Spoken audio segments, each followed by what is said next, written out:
Hello again and welcome to another grammar lesson. I'm Mrs. D and today we're going to be talking about complex sentences. This is part 2 in our unit for simple, compound, and complex sentences. Let's begin. You'll need the same note sheet that we started for simple and compound sentences, and we're going to start on page 4. Complex sentences contain one independent clause and one or more dependent clauses. That's your next blank. Let's write it in. Complex sentences contain one independent clause, so a clause that can stand alone, and one or more dependent clauses, clauses that cannot stand alone. And that's what it's made up of, right? That's the structure of that sentence. A dependent clause cannot stand alone. It must be paired with an independent clause. Write that down. A dependent clause cannot stand alone. That's why we say it's dependent. It depends on the independent clause.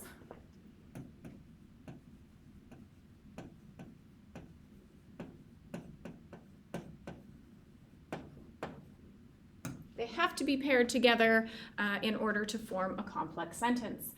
Dependent clauses start with either a subordinating conjunction or a relative pronoun. A subordinating conjunction or a relative pronoun.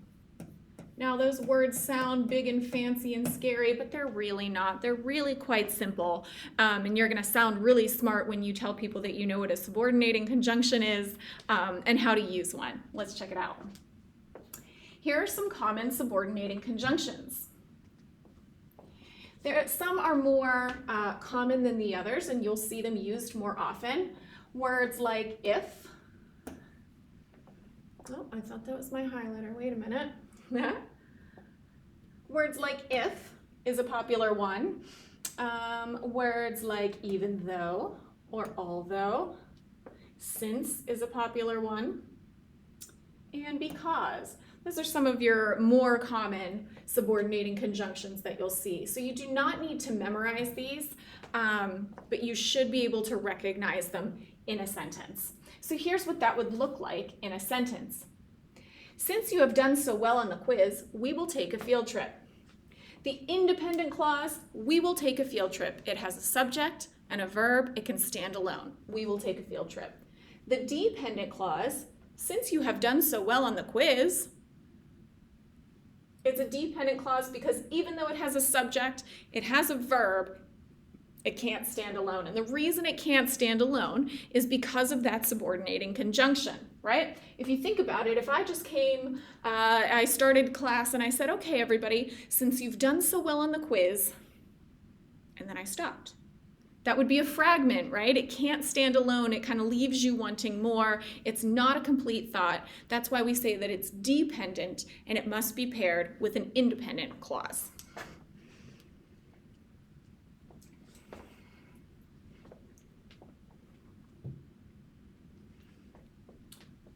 So since was that subordinating conjunction, now let's take a look at relative pronouns. You already know that a pronoun replaces or renames a noun. That's the job of a pronoun, right? Therefore, a relative pronoun relates to a noun. So not only does it replace it, but it relates to a noun. That's the job of a relative pronoun. It must be next to the noun it relates to. Go ahead and underline that. That's very, very important. Relative pronouns must go next to the noun they relate to. If you know that person at lunch who always has to sit next to their best friend and nobody else can sit there because that's where I sit, that's kind of like a relative pronoun, right? They have to go right next to that noun it relates to, and I'll show you what I mean. If I gave you the sentence, Amanda, who is on time for everything, arrived first to the party. In this sentence, who is my relative pronoun, and the noun it relates to is Amanda. Amanda and who have to sit right next to each other. Those are the rules of relative pronouns. My independent clause, Amanda arrived first to the party. my dependent clause, who is on time for everything. So check this out.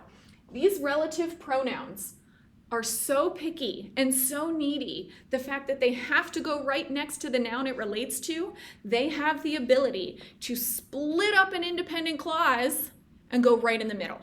Here's what I mean. My independent clause is Amanda arrived first to the party. That's my independent clause, right? Amanda arrived first to the party. Subject, verb, it can stand alone. Who is on time for everything is my dependent clause. It cannot stand by itself. But because we have that relative pronoun who, it has to go right next to Amanda. So we're going to throw that dependent clause right into the middle of the independent clause, split it up just so we make that relative pronoun happy and make sure who sits next to Amanda. Let's take a look at how we punctuate a complex sentence. Now pay close attention because this is a little confusing.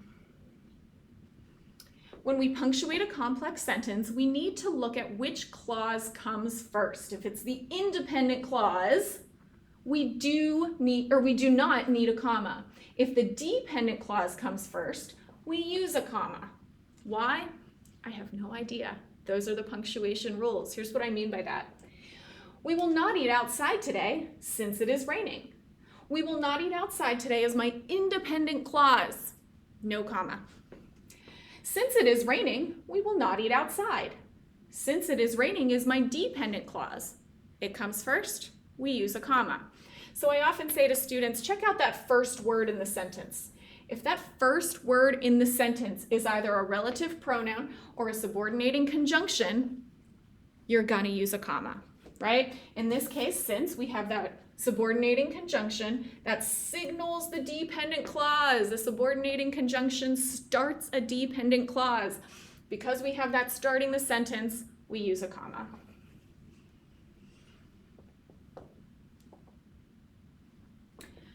Check out these examples over here before we move on to the practice.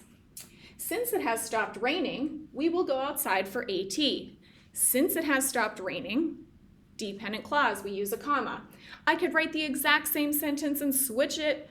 We will go outside for AT. Independent clause comes first. We don't use a comma. If the dependent clause comes in the middle, use commas. So what if we have one of those relative pronouns, who, whom, whose, which, or that? If we have one of those relative pronouns that has thrown itself right into the middle of the independent clause, use commas. Check it out. Jackson, comma, whose dog ran away last week, comma, is still upset. My independent clause in that sentence, Jackson is still upset. Independent clause. Whose dog ran away last week, dependent clause, because whose is a relative pronoun. It has to sit right next to Jackson, and we're going to set it off with commas. So let's take a look at some complex sentences, and we're going to identify the clauses in each. You're going to identify, is this clause independent? It can stand alone.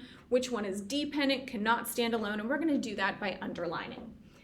The directions say, underline the dependent clause once and the independent clause twice. Let's do this together. Number 1, we hummed the Jeopardy theme while we waited. My advice to students is always to look for those subordinating conjunctions or relative pronouns because they start the dependent clause. I notice the word while is my subordinating conjunction. While we waited is the dependent clause. The independent clause, we hummed the Jeopardy theme. Number 2, I put the drink up high so that the baby wouldn't knock it over. In this case, so that is my subordinating conjunction. It's 2 words, so that. So that the baby wouldn't knock it over, dependent clause, because it starts with that subordinating conjunction. I put the drink up high, independent clause. Number 3, because I was late getting home, the puppy had an accident in the house. Because is a very common subordinating conjunction. Because I was late getting home, dependent clause. And you'll notice there's a comma there, right? Because starts the sentence, it starts the dependent clause, we need a comma. The puppy had an accident in the house, independent. Number 4, Mr. Betke, who is my favorite teacher, was nominated for Teacher of the Year.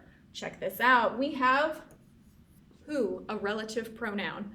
Relative pronouns start dependent clauses. Who is my favorite teacher? Dependent clause. Now we know that who relates to Mr. Betke. We've thrown it right in the middle of our independent clause. Mr. Betke was nominated for Teacher of the Year. Independent clause. Number 5, I need to retake the test that will be given during mastery. That is a relative pronoun. It's often missed. Look out for that. It likes to hide inside sentences.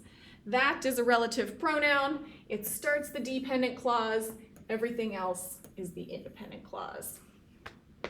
I hope this was helpful. As always, ask your teacher for help. Good luck to you.